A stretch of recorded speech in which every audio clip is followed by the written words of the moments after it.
This is Scott the Fix-It Guy. Our goal with our videos is to empower you to be able to do the repairs on your own and save a whole lot of money and also get that great feeling of having fixed it by yourself.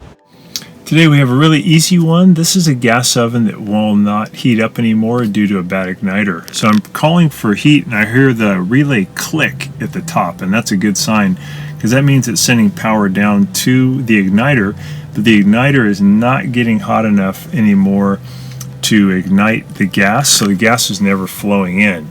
So this is going to be easy to do. Make sure we have it unplugged. We're going to pull back on these little catches.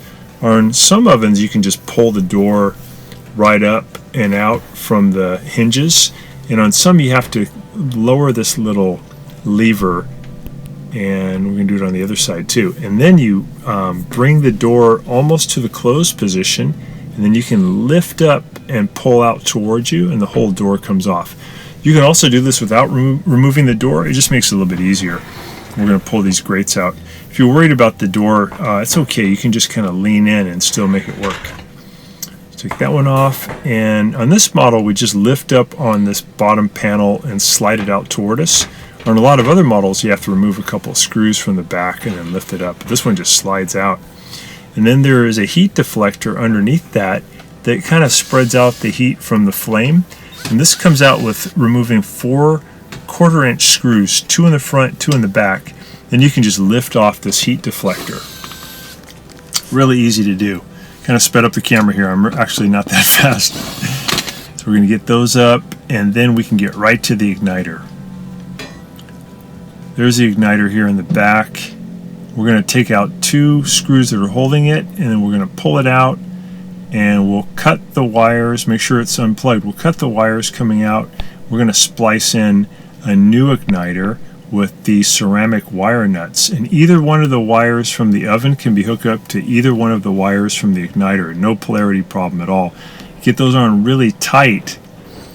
Make sure those are screwed righty-tighty really tight, and then we're going to push them back into the firewall to get them out of the way.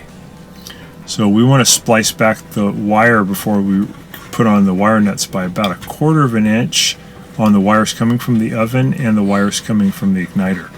These igniters are really cheap. They're about 20 bucks from Amazon. We'll put a link in the description below, and they work great. They're kind of generic and work on a lot of different models. We just call these flat oven igniters. This one's made by Electrolux.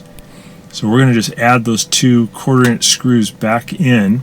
I'm using the socket to hold it to make it a little bit easier to grip to start off putting the 2 screws back in. And then I'm going to tighten it up with this driver. You could use a little ratchet, would work really well. Get that tight. And then we can plug it back in or turn on the breaker, and we can do a test to see if it works. We can put on bake 350 degrees, press start, and we hear it click at the top, which again is a good sign. If you don't hear the click, that could be trouble. You might need a new controller. But if you get the click, then you should get a glowing down here of the igniter. And after about 30 seconds, it should get hot enough where it lets in gas and it ignites the gas. So we'll put a link for the igniter down below, and then you know it's working.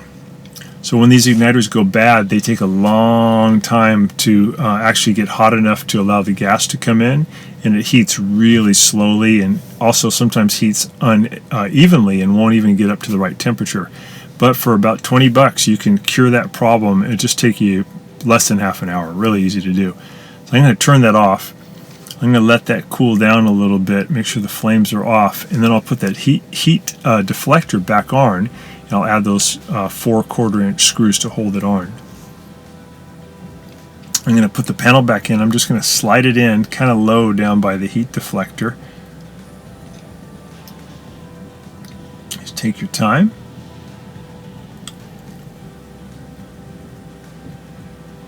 And I have to kind of lift it up on that back lip. There we go.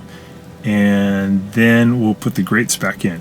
I think there's actually are going in backwards. They work either way, but usually the curved end will go in first.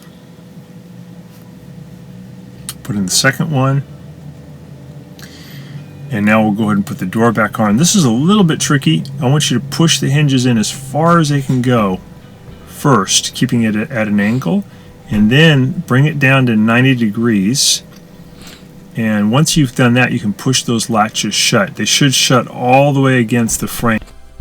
And when you get a chance, please press the subscribe button below so you can be subscribed, and also the notification bell so we can send you more videos about appliance repair. Please also give us a thumbs up if you enjoyed the video. If you really liked the video and it really helped you, please press this new applaud button and you can show your support and also get a nice clapping hands for your video. Thanks again.